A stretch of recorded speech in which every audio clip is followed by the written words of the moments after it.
Mario Lopez. What's up, y'all? Mario Lopez. Joining me now on Zoom from F9, actress Jordana Brewster. Welcome to the show, Jordana. So nice to see you. Thank you. So good to see you too. I was trying to think the last time I saw you was it when we happened to be sitting next to each other on a flight? Was that it?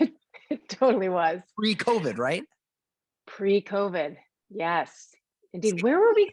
Was it to New York? I think it was to New York. A long flight, yeah, to New York. Because then I ended up following you on social. Now I know everything that's going on in your life, but I'm going to fill everyone else in that may not know. But congratulations, first of all, on the success of F9, biggest movie so far this year. I imagine everyone's happy. You got to be pretty proud, right? Super happy. I mean, it's been this whirlwind of publicity, and we just had the premiere a week ago, and of course we were all holding our breath because we didn't really know what was going to happen, right? Like, are people going to go back to the theaters or are they not? And everyone showed up, which is really, really exciting.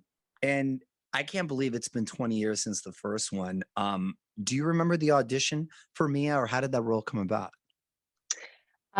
It came about, I do remember auditioning for Rob Cohen, and I just remember Rob Cohen, like, his note was, "You're too prissy. Like, bring it, like, make her a little bit more earthy." And I was like, I can do that. Not like totally lying. You know, when you're like an actor, you're like, yeah, dude, I ride horses, like shoot gun. Yes, I can do anything. And then later on, you're like, oh gosh, what am I gonna do? But yeah, I faked it. And then I got on set, and I kind of just copied what Michelle was doing, and yeah. And then here we are 20 years later. 20 years later, unbelievable. One of the most successful franchises ever, which is great. Is it true you didn't even have a driver's license though when you started filming? I was a New Yorker, so I took cabs or the subway or buses. Yeah. And then all of a sudden, the whole cast had to go to this driving school in Vegas to learn how to, because back in the day, it was like legit driving. We were actually driving the cars. Now it's all blue screen or green screen. But yeah, I had to learn how to drive, and I had to learn how to drive in the city, which is like a challenge in and of itself. Yeah. Super scary. But you know what? Driving in LA is even scarier. Like, now I'll get on freeways, but back in the day, I would never get on freeways. I would hit like MapQuest and go avoid freeways at all costs. Even if it took me like 3 hours to get somewhere, I was like, that's fine. As long as I'm not hitting a freeway, I'm good. You're like my mother-in-law. I'm begging her to get on a freeway. She will not get on a freeway. She's from the States too. It's the worst. But by the way, now it's not freeways. Now it's canyons. Oh yeah, that's a whole nother. Like, if I can see the precipice, I'm like, I'm not doing it. I will pull over and wait. I love the idea of not having a driver's license. And there's like a whole new generation. I mean, you're both of our kids are still too young, but that just Uber instead. And they don't even want to drive. And it's kind of cool because you can be on your phone, you can eat, whatever. You're going to have a cocktail. True. And I think by the time, we're not condoning that with our kids, however. No, that was once you're, yeah. But I think by the time our kids are old enough to drive, like, they might be self-driving cars, right? Like, who knows? Yeah, you're right. Oh my God. I mean, we're already moving toward that. Yeah, So yeah. Jetson level. We are. Speaking, totally. One of your boys was in the movie, right? Was it Julian in the movie? He was. Yeah, Julian was in the movie. That's great. Super cute. He wanted to do. Does he have aspirations to kind of get in this business? Yeah, he does, big time. And you know, I'm cool with it as long as I temper the ego part. Like, I've kind of got to bring it home that, I mean, you know how hard it is in this business and how hard you have to work, and you've got to like get up really early, and you have to be rejected a bunch of times. And so he's not seeing that side. He's seeing the amazing, fabulous, like, go to a premiere, and like the Fast and Furious set is not indicative of other sets. Like, you go to Fast and Furious set, there's a sushi bar, there's a juice bar, like we each have a giant trailer. I'm like, Julian, like, let me take you to a couple of auditions. I just don't want to do this. This is in real life. Yeah, totally. Where's my sushi bar? Yeah. That's great. How old are your boys now? Roro is 5, and Gigi is going to be 8 in September. Oh, okay. So we're like around the same little wheelhouse right there.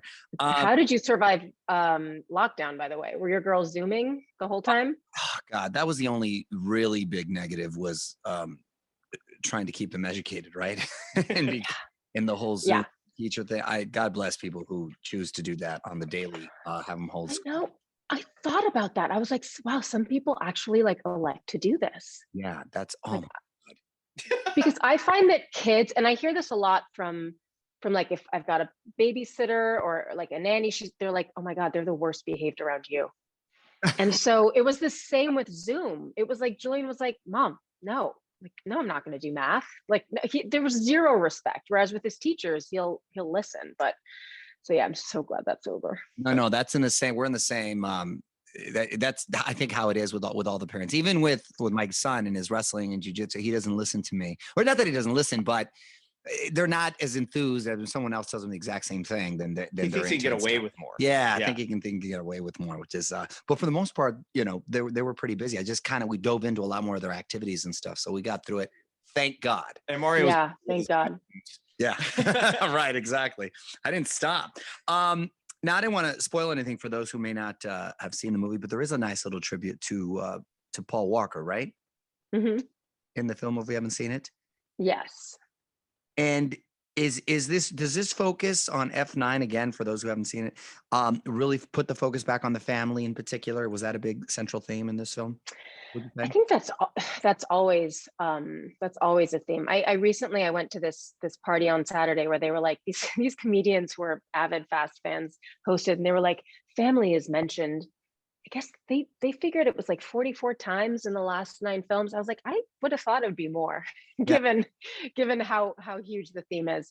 But yes, it definitely circles back to family. And what I love about this installment is that there's so many questions answered about the past and how he came to be, and that was really cool to find out as well. It was. I saw on your IG too, you were cleaning up some graffiti on the poster, which I thought was so funny. Any idea who the culprits might be? No, and actually, so that's like my neighborhood, so I drive by it all the time. So I thought maybe my sister. Awesome. Like, right? And then my mom was like, I tried to clean it up yesterday. So there was a whole, everyone was very, very upset. But yeah, it was I'm glad I got it off though. Well, it was that was super offensive. Yes, yeah, definitely not over here. We're Team Jordana over here. Also in the works, The Integrity of Joseph Chambers with Jeffrey Dean Morgan. What is this all about? So this was also starring Clayne Crawford, who was my co-star in Lethal Weapon. And this was a really fun film actually not a fun film, a really dark film. But in stark contrast to Fast and Furious. And we shot it during the pandemic.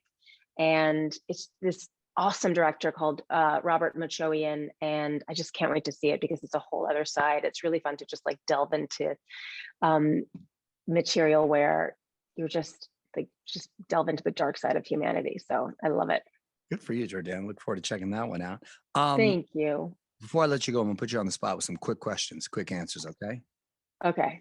It's a song you know all the words to. Ooh, Heart So Big. By who? Who's that? What is that song?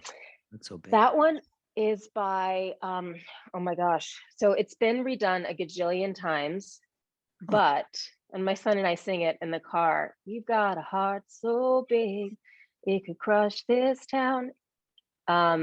It's, you guys help me out.